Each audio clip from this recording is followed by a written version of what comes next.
সাজ্জাদ কাদেরের প্রীতি এবং শুভেচ্ছা নিন। এই মুহূর্তে আপনাদের সামনে কথা বলতে এসেছি সেনাপ্রধান কেন বাধা, এই প্রসঙ্গটি নিয়ে আপনাদের সামনে কথা বলবো। সেনাপ্রধান বাধা, এটি এজন্যই বলছি যে সরকারের সাথে বিভিন্ন বিষয়ে সেনাপ্রধান বাধা হয়ে দাঁড়াচ্ছে। ঠিক আছে, কিন্তু তিনি এখন পর্যন্ত কার্যকর কেন পদক্ষেপ নিচ্ছেন না? দেশ যে একটা চরম ব্যর্থতায় পর্যবসিত, ইউনূস সরকারকে যে আর কোনো দেখবার, আর কোনো সময় দেবার সময় নেই, এটি কেন করছেন না? এটি সবচেয়ে বড় প্রশ্ন। কারণ সেনাপ্রধান বাধা সর্বক্ষেত্রে হয়ে উঠেছেন। আপনারা সর্বশেষ যেটি জানতে পেরেছেন বা জেনেছি আমরা, যে আওয়ামী লীগ নিষিদ্ধের ক্ষেত্রে সেনাপ্রধান নাখোশ, তিনি নিষিদ্ধ করতে বারণ করেছিলেন। এমনকি এই যে মিয়ানমারের মানবিক করিডোর, চট্টগ্রাম বন্দর উঠিয়ে দেওয়া ইত্যাদি নানা বিষয়ে সেনাপ্রধানের সরকারের সাথে দ্বিমত। যদিও এটি বিশ্বাস করাও যায় না যে সেনাপ্রধানের সম্মতি ছাড়া, সেনাপ্রধানের ইশারা ছাড়া যে এই কাজগুলো ইউনূস সরকার করছে, এটি কিন্তু সাধারণ মানুষ এটি বিশ্বাস করবে না। কারণ সেনাপ্রধানের বা সেনাবাহিনীর ইশারা ছাড়া বাংলাদেশে এখন কিছু হচ্ছে, এটি আসলে ভাবা যায় না। বেশিরভাগ মানুষই মনে করেন যে সেনাপ্রধানের ইশারাতে যা কিছু দেশে ঘটছে সবকিছু তার ইশারাতেই ঘটছে। মনে করবে আর মনে না করবার কোনো কারণ এখন পর্যন্ত জেনারেল ওয়াকার ঘটাননি। কারণ 5 আগস্ট তিনি বলেছিলেন, দেশের জনগণকে আশ্বস্ত করেছিলেন যে আমি দায়িত্ব নিচ্ছি। তিনি সরাসরি হয়তো দায়িত্ব নেননি, সরাসরি শাসন ক্ষমতাটা নিজের হাতে নেননি, কিন্তু একজন নিয়োগ করেছেন, একটা সরকারকে নিয়োগ করেছেন। আপনারা যে যাই বলুন না কেন, সেনাবাহিনী ছাড়া, আমি বারবারই বলি না যে এগুলো আন্দোলন কিচ্ছু না, সেনাবাহিনী ছাড়া এই সরকারকে, বিগত সরকারকে পতন ঘটানো অসম্ভব ছিল। এবং সেনাবাহিনী পতন ঘটিয়ে একটা সরকার গঠন করবার পর কি ঘটছে দেশের মানুষ দেখছেন। সেই জায়গায় সেনাপ্রধান যে বাধা হয়ে দাঁড়াচ্ছেন, কিন্তু এটা আলাপ হচ্ছে যে সেনাপ্রধান বাধা হয়ে দাঁড়াচ্ছেন। আসলে বাংলাদেশের অবস্থাটা এমন ভয়ঙ্কর অবস্থা। আফ্রিকার দীর্ঘদিন যাবৎ যে হানাহানি দেশগুলো আছে, আমি এর আগে অনেক ভিডিওতে বলেছি, আবারও বলছি, সেগুলোর থেকে কোনো পার্থক্য নেই। পাকিস্তানের মতো ব্যস্ত রাষ্ট্রের সাথে বাংলাদেশের কোনো পার্থক্য নেই। বাংলাদেশের রাজনীতি দেউলিয়া। বাংলাদেশের কোন রাজনৈতিক দলের কোন নেতাকে আপনি বিশ্বাস করবেন বলুন তো ভাই? আওয়ামী লীগ, বিএনপি, অন্য কেউ?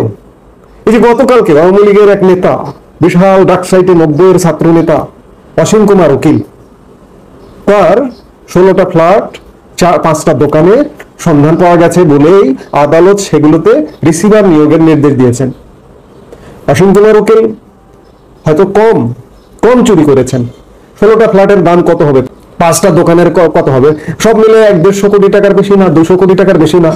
কিন্তু এমন আওয়ামী লীগ নেতাও আছেন যে হাজার হাজার কোটি টাকা চুরি করেছেন। তাহলে অসীম কুমার উকিলকে আমরা ছোট চোর বলতে পারি? আবার বিএনপির কথা বলছেন। এই যে আজকে আপনারা হাসনাতদের বলেন না যে এরা একদম নিম্নবিত্ত পরিবার থেকে, অসহায়, খেতে পারতো না, পড়তে পারতো না পরিবার থেকে এসছে। বিএনপির কটা নেতা জমিদার পরিবার থেকে এসছে দেখান তো ভাই। বিএনপি বলুন, আওয়ামী লীগ বলুন, সব তো এই ধরনের পরিবার থেকে এসছে, এসে চুরি ডাকাতি করে ধনকুবের হয়ে গেছে। কাজে এই বাংলাদেশের রাজনীতি ব্যর্থ। আজকে অবস্থাটা এমন দাঁড়িয়েছে যে আসলে দেশটা যে কোন দিকে যাবে, কোন পথে যাবে, সেটি একটা বড় প্রশ্ন। তারপরেও এই যে বর্তমানে যে একটা অরাজকতা চলছে, মাৎসন্যায় চলছে, এটির একটা অবসান হবে, নিশ্চিতভাবে হবে। আপনারা জানেন ইতিমধ্যে আওয়ামী লীগ নিষিদ্ধ নিয়ে ভারতের প্রতিক্রিয়া আপনারা ইতিমধ্যেই দেখেছেন। তীব্র প্রতিক্রিয়া ব্যক্ত করেছে নিষিদ্ধের বিরুদ্ধে। একটা প্রতিক্রিয়া, পররাষ্ট্র মন্ত্রণালয়ের মুখপাত্র রণধীর জয়সওয়াল শুধুমাত্র প্রতিক্রিয়া ব্যক্ত করেই কি ভারত চুপ আছে? নিশ্চয়ই নয়। শোনা যাচ্ছে এর মধ্যে ভারতের জাতীয় নিরাপত্তা উপদেষ্টা অজিত দোভাল বাংলাদেশের সেনাপ্রধান জেনারেল ওয়াকারুজ্জামানের সাথে ফোনে কথা বলে সতর্ক করে দিয়েছেন। সেনাপ্রধান নিজে থেকে যদি বর্তমান সরকারের সাথে বাধা হয়ে থাকেন আর ওদিক থেকে যদি সতর্কতা আসে, তাহলে নিশ্চয়ই ধারণা করাই যায় যে শীঘ্রই কিছু একটা ঘটতে যাবে।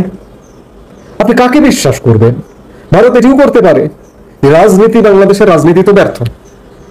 সেই জায়গায় মন্দের ভালো আওয়ামী লীগ ছাড়া বাংলাদেশের রাজনীতিকে বিশ্বাস করার কথা যদি ভারতের ক্ষেত্রে বলা হয়, তাহলে আওয়ামী লীগ ছাড়া অন্য কোনো রাজনৈতিক দলকে ভারত কোনোভাবে বিশ্বাস করবে না বা করতে পারে না। মন্দের ভালো, বড় চোর ছোট চোর এইভাবে যদি সেগমেন্ট করে, বড় চোরের চেয়ে আবার ছোট চোর ভালো, সেটি আলাদা বিষয় যে আওয়ামী লীগের উপর বিশ্বাস রাখলো।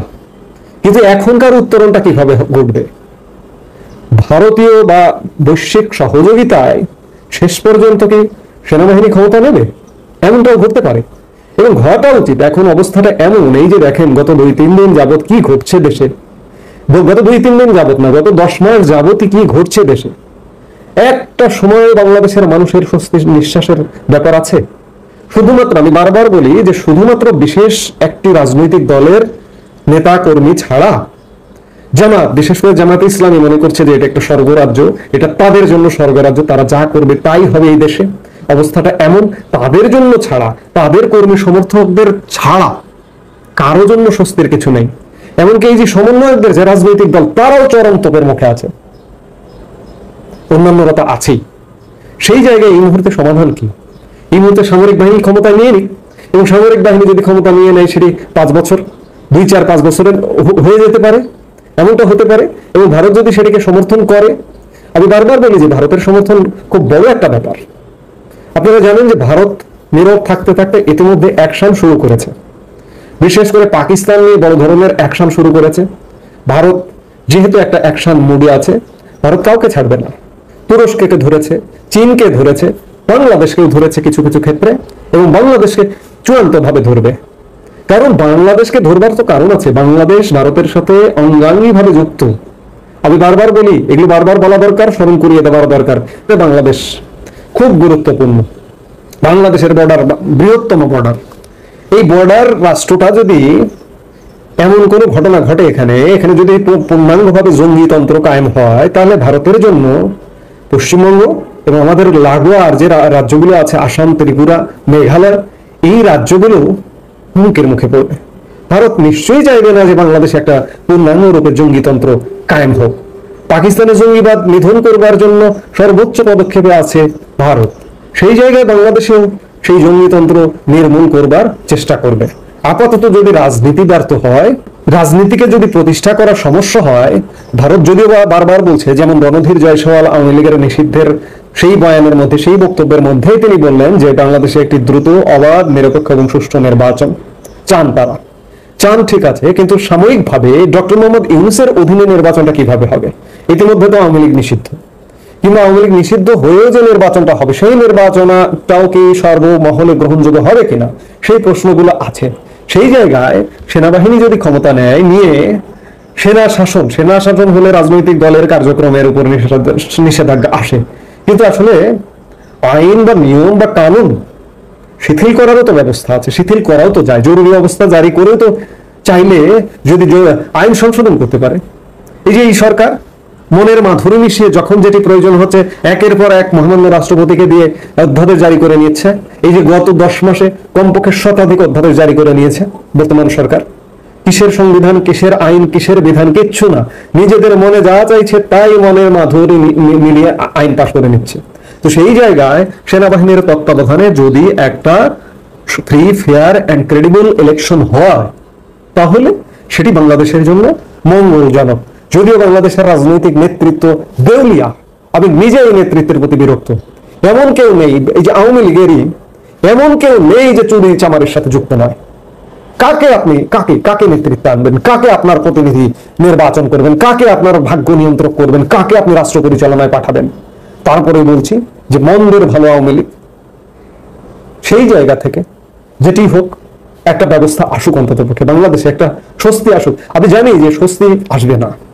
বাংলাদেশ সেই সব দেশ, পাকিস্তান, আফ্রিকার সেই সব দুর্যোগ পীড়িত দেশ, সেই দেশে স্বস্তি কখনো আসবে না।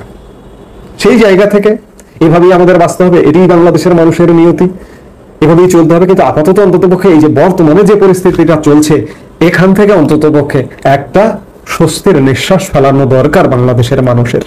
সেই স্বস্তির নিঃশ্বাসটা হয়তো আসবে খুব শীঘ্রই, আবার নাও আসতে পারে। কারণ আমরা গত 10 মাস ধরে বলছি যে এই বুঝে আসছে, এই বুঝে আসছে। কারণ বর্তমানে এই যে কদিন পর পর একটা করে গুজব ওঠে, এই যে সেনাবাহিনীতে এই মুহূর্তে বেশ কিছু ভেতরে ভেতরে নানা রকম কর্মকাণ্ড ঘটছে, সেই কর্মকাণ্ডের প্রেক্ষিতে যদি একটা কিছু হয়, এরকম করতে করতে ঘটে যায়, তো সেই জায়গা থেকে যদি একটা কিছু ঘটে, সেটা অন্ততপক্ষে বাংলাদেশের মানুষের জন্য সাময়িক স্বস্তির যেন কারণ হয়, সেটাই আমাদের প্রত্যাশা। এই মুহূর্তে এ পর্যন্তই। সবাই ভালো থাকুন, সুস্থ থাকুন।